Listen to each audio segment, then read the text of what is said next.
Okay, Torah Or Parshat Chayei Sarah, page Tezayin or 31. First column, last paragraph. Okay, now the Rabbi asked the question: how can you say that 1 hour, one Torah mitzvahs in this world is better than the Olam Haba, when the whole purpose of mitzvahs in this world is to go to Olam Haba? So he starts explaining there's Gan Eden, which is the ray of the Shekhinah, because he has the contradiction. One pasuk says of Malei Cholar is Kavayday, Ziv Yikarei, a ray, and another place it says Malei Shemaim Ani Malei, I the essence of Hashem. So he says in Gan Eden it's only a ray, but they understand it, and in whatchamacallit, and this world is the essence. Okay. So he said, and now we need to understand how is it possible that a neshama in the body, how is it possible that a neshama, which is a creation, how is it possible they should understand Elokus, which is not limited? How can a finite neshama understand Elokus? And he says, okay, and neshama is a part of Hashem, so it could understand Elokus. He said, but that's deep as Hazera. He says it's only like the mashal of the sperm. It's an interesting medical thing that Rabbi says over here. That the tipa zera that comes in the brain, because in order to create sperm, you need to have, like the Gemara says, das. You can't say when the tipa was the seed was still in the brain. There was a physical thing. You can't say that the sperm in the brain is physical. Why? If it leaves the brain, then the brain is smaller. The truth is, he says like this: when it comes in the brain, down the spine, is only spiritual. When it comes down from the top to the middle through the spine, then it becomes a physical tipa. The Zalman Rebbe says it starts off in the brain spiritual, and then down the spine it becomes physical. So okay, now derech mashal haneshama ikar shashim b'chinas elukus mamish. So yeah, the neshama originates in elukus, but then the neshama comes down into the worlds, into the body and the goof, so then it becomes gashmis. And therefore the neshama comes down through the chain of the worlds. Separate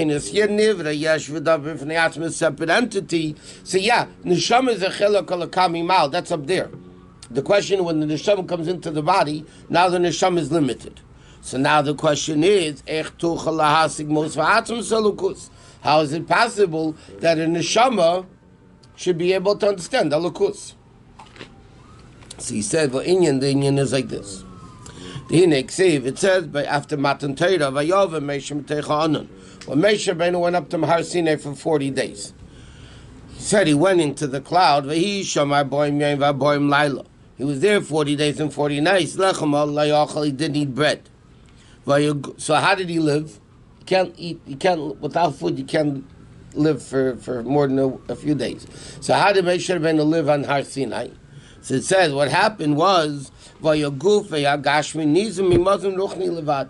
Rabbeinu's body, when it went up to the clouds, to the heaven, became totally ruchnius, and he sustained himself from ruchniistic food. Like it says, the bread of strong people is what Moshe Rabbeinu ate. Like angels, just like angels sustain themselves. So Moshe Rabbeinu's neshama went up there and sustained itself. But the question is, so now the same question is, how is it possible to be this? How is it possible that a person, a physical body, can eat for ruchni and sustain from ruchnius? They're extremes. In other words, Rebbe asks a very simple question: how is it possible Moshe Rabbeinu's body He didn't die. He was a physical body on Har Sinai. So how is it possible that he sustained himself from spiritual food? So what's the answer? That was the union of the cloud that Moshe Rabbeinu went into. What do you mean the cloud Moshe Rabbeinu went into? The cloud was the source of Mimadregas Elokus Ma'id Nailam. The cloud that Moshe Rabbeinu went into was a super great level of ruchnius, of godliness. But it came down lower. Should be a garment for Moshe Rabbeinu on the mountain. That he was able to understand Elokus. And it became his food. Like he says, like a person looks at a pure light through a curtain. In other words, like this. The Anon became, so to speak, the intermediary that allowed Moshe Rabbeinu to take spiritual food and eat it and exist from it. And he says, the same thing. The question was, how can a neshama understand the lukus if a neshama is gashmius and the lukus is ruchnius? Right? How can you understand it? How can a limited neshama understand infinite lukus? So he said the same question by Moshe Rabbeinu. How did Moshe Rabbeinu, physical body, live from ruchnius? So the answer is, there was this cloud that did the hocus pocus, so to speak, that brought down the ruchnius that Moshe Rabbeinu can exist from it. The same thing, Torah mitzvahs that the neshama keeps allows the neshama to understand the lukus. It allows the physical neshama to understand. He explains now. Because Torah mitzvahs are way above the Shechina, the ray of the Shechina, which is only his pashtus achayis, which is only a manifestation, a revelation, a spreading out of the chayis.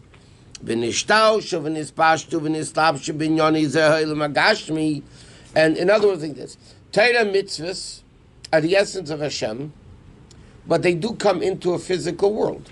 Physical tefillin, physical tzitzis, physical Shabbos, physical mitzvahs. Klav shel tefillin, tzemesh shel tzitzis, and tzedakah. Therefore, when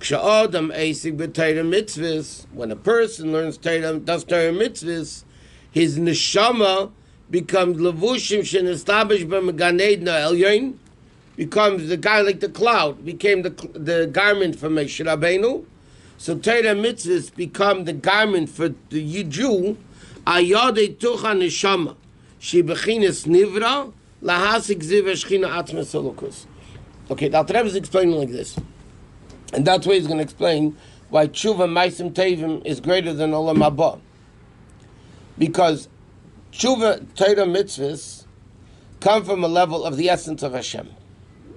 And because, therefore, when a neshama does Torah mitzvahs, it connects them to Elokus in such a way that they're able to understand Elokus. They're able to understand the life in Gan Eden, and they're able to be connected to the essence of Hashem. Meaning, and this explains another interesting point. In Tanya, the Alter Rebbe seemingly contradicts himself between Perek Beis and Perek Daled.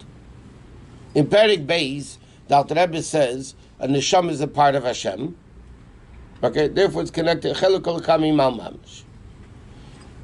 Daled, the Alter Rebbe says the Torah mitzvahs are the garments of the soul, not the soul itself, the garments of the soul. But because Torah mitzvahs are one with Hashem, Hashem and Torah are all one, so therefore it's even greater than the neshama. Yeah, so the question is, 1 minute, he just got to saying in Perek Beis that the neshama is also part of Hashem. And all of a sudden, in Perek Dalet, he says, no, the Torah mitzvahs, which is part of Hashem, is greater than the neshama. The neshama is also part of Hashem. Why is Torah mitzvahs greater than the neshama? So Samach Tzedek explains, it depends if we're talking about the neshama up there and the neshama down here. In Perek Beis, the Alter Rebbe is talking about the neshama l'mayla. The neshama up there in Atzilus is greater than Torah, in fact. When the neshama comes into a body, into the physical body, in order for the neshama to connect to Hashem, it must have Torah mitzvahs. Because otherwise, the question is, if the neshama is a part of Hashem itself, why does it need Torah mitzvahs for? You don't need Torah mitzvahs. I'm part of Hashem. I'm connected. Like the cardiac Jews and Jew and heart are connected. They don't need any mitzvahs. The answer is, down here, the neshama becomes a creature, a limited creature. A nivra, a gashmi. I mean, limited though. Comes into the physical body. Neshama becomes limited. Down here, in order for the neshama to connect Hashem, it must have Torah mitzvahs, because Torah mitzvahs up there and down here are the same thing. Torah is not makabel tuma. The same water that starts up there comes down here, and therefore Torah doesn't change between up and down. Neshama, though, does change between up and down. It comes into a guf. And Torah also changes. It doesn't change. I mean, when you talk about there's no killing of... It's the same thing in Ruchnius, just coming down into Gashmias. I know, so it has a physical manifestation down here. But I'm saying the Kedusha doesn't change. The neshama is still, when it comes down here, it's still connected. So what does it mean that Torah connected? No, it's not connected, only openly connected. Yeah, Yechidah Shebenefesh, which just doesn't come down. Yeah, that's the essence, it's connected. But Nefesh, Ruach, and Neshama, then the levels of the Neshama that come into the body, must have Torah mitzvahs to connect it. To reveal the connection. No, to bring it down into Nefesh, Ruach, and Neshama. Into action and midas and seichel. Then already the neshama comes into a body. What does it say down here? K'moikin Torah mitzvahs meitzis shosham neratzon ha'elyon nechachnos yisbarach. Is it both? It's both? Well, Torah is chachma and mitzvahs ratzon. So you're saying Torah mitzvahs. It's chachma and ratzon. He's saying both. V'zeh yafesh. Okay, second column, third line. V'zeh yafesh shachas b'tshuv meisim tevim. Shem shor shem miratzon elyon baruch that comes from the ratzon elyon, from the higher, is better than Kol Chayei Sarah, which is only the Ziv HaShechina. It's only the ray of the Shechina. Here we have the essence. Mikama kem heim nikroim levushim. Yet Torah mitzvahs is called levushim in order to understand the Ziv HaShechina. Meaning, how much, we learned in the past, how much reward of Gan Eden do you get? Depending how much Torah mitzvahs you did down here. Right? It's not like Tchis and Mason where everybody gets it. But Gan Eden, like we said, the Torah you learned here is the food in Gan Eden. The mitzvahs you did are the garments in Gan Eden. So how much food do you have? How much food you did down here? Why? Because otherwise you can only get through Torah mitzvahs can you understand Gan Eden. So only through the Torah mitzvahs that you did down here can you understand Elokus in Gan Eden. Otherwise, in a limited neshama can't understand Elokus. So therefore he says, okay, now we need to understand the inyan ava v'yira, love and fear, shem ragad fim levad, which are only wings, lagbia iker adover, to elevate and pick up, and to make fly. The primary thing, the body, which is Torah, Ma'is, and Tevim. Now, the Rebbe explains in Tanya, you have a bird, you have a body of the bird, okay, and then you have the wings. So the din is, the Rebbe quotes the halacha from the other day, and Nital Gapov, if the wings are clipped, bird's wings are clipped, it's a kosher bird. You can shecht it and eat it. It's not called a treifa, like we're learning in Gemara. It's not called treifa. Yeah. So what's the purpose of the wings? Obviously, they're not vital to the existence, the life of the bird. The bird can live without it. What the bird can't do is fly up. So the same thing. You have Torah mitzvahs, which is the body, but in order for the Torah mitzvahs to fly, you need wings. What are the wings of Torah mitzvahs? Love is the right wing, fear is the left wing, and it makes it fly up. That's the purpose of Avaviyira. But he says it's only Gatfin Levad, it's only wings to elevate the Torah. And also Lahavin Musoava Mahi, to understand what does this Ava mean. You know, the love of Hashem. So he says like this, Hine, Krish mitzarech, Yishyam lechul, l'maylo, l'mato, l'daud, ruchus ilam. In Krishma, when you say Hashem Echad, so Shneur says, what are you supposed to think when you say the word Echad? Not only Hashem is one, but Ches is 8, Dalet is 4, and Aleph is 1. So the 7 heavens and earth, that means up and down, right? L'maylo, l'mata. And 4 is the 4 corners of the world, that the 7 heavens and earth, meaning up and down, and all 4 directions, basically all 6 directions, in other words, are bottled to the Aleph, to one Hashem. So he says, it says, like he quoted the passage before, Hashem's glory permeates the world. The Targum says, Ziv Yikari, it's only a ray of the Shekhinah, meaning, Shud Agziv is Pashtas Vada Bilvad. It's only a ray of Hashem. Hamislabesh is Teich Kol Alma that comes into the worlds. And yet another pasuk says, Shemayim V'Esar, it's Ani Molei. I, not my ray. Me is me. Which is not limited. So the question is, what is down here? Is it Ani Molei? Or is it only the ray? Or the Ziv Hashchina? Both are true. The essence is here and the ray is here. What does that mean? Commercial bittul Ziv Hashemesh, like the bittul of the ray of the sun. But Moket Hashemesh Atzmo, the way the ray of the sun is bottled in the sun. Yeah. Kidua shebeemes Atzmus Elokus is Malach Haaretz. Really, the essence of Hashem is all over. But Mashu Mispashit Teich Kli Ugvul, that level of Elokus, who bottle v'nichle b'mutzi v'atzmusi Elokus. Okay, it says like this. The reality is, the sun is not down here, right, in Gashmias. Therefore, what do we have down here? We have the ray of the sun, we don't have the sun. But the ray of the sun, in the sun, is not, there's no rays there, it's only sun.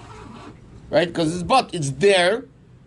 And Alter Rebbe say if it could shine millions of miles away, it could definitely be in the sun. But in the sun, it's only the sun, it's not the rays. So he says like this, the reality is, Hashem is all over.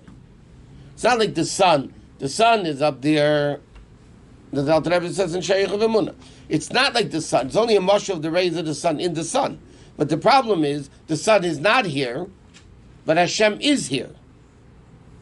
So the reality is that the earth, which is created when the ray of the Shekhinah, means speech, Vayom Elokim, Vayom Elokim, Vayom Elokim, which are all rays of the Shekhinah, yeah, created the world.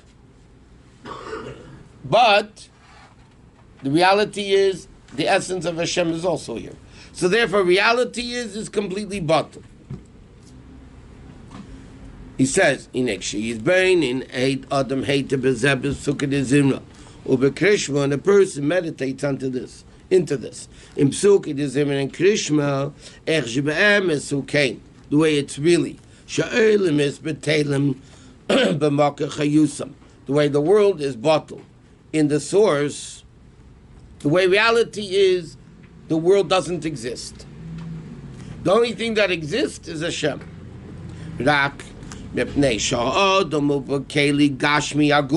Because a person knows that the physical body, which is mishcha deshchivya, serpent skin,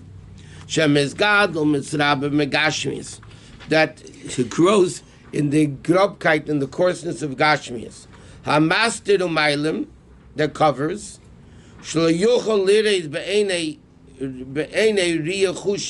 that can't see Hashem in a physical sense. The problem is like this. The reality is Hashem's all over the place. Why don't we see Him? Because we're blind and stupid and grub and coarse and basically no good.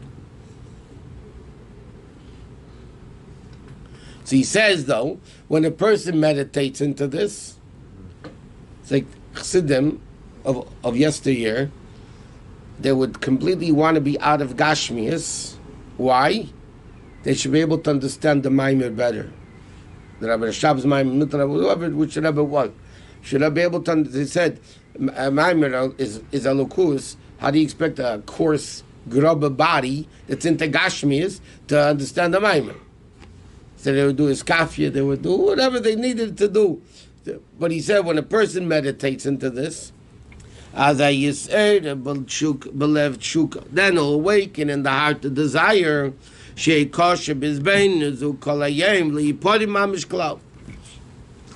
In other words, like this.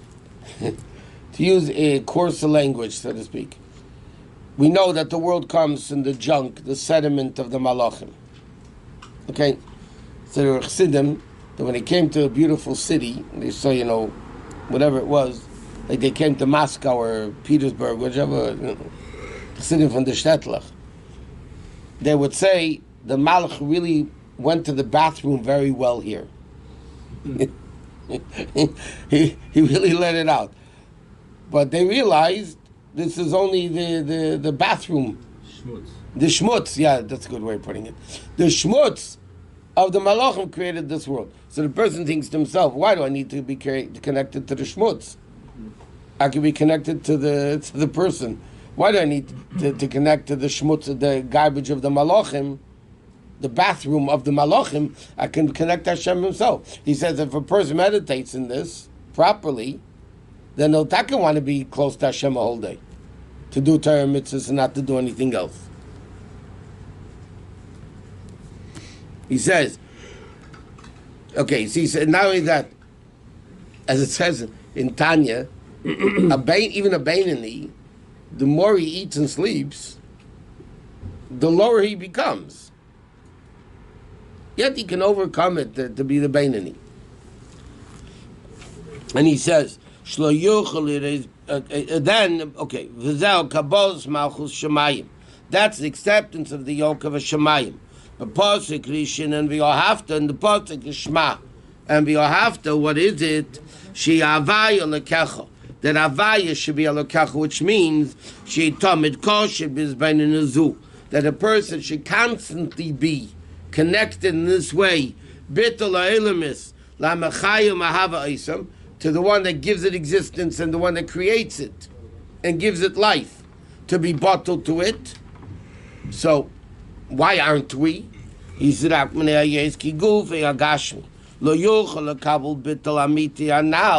they really can't come to this level of bittul because they're gashmi, they're grubber things. So yigme bedaite.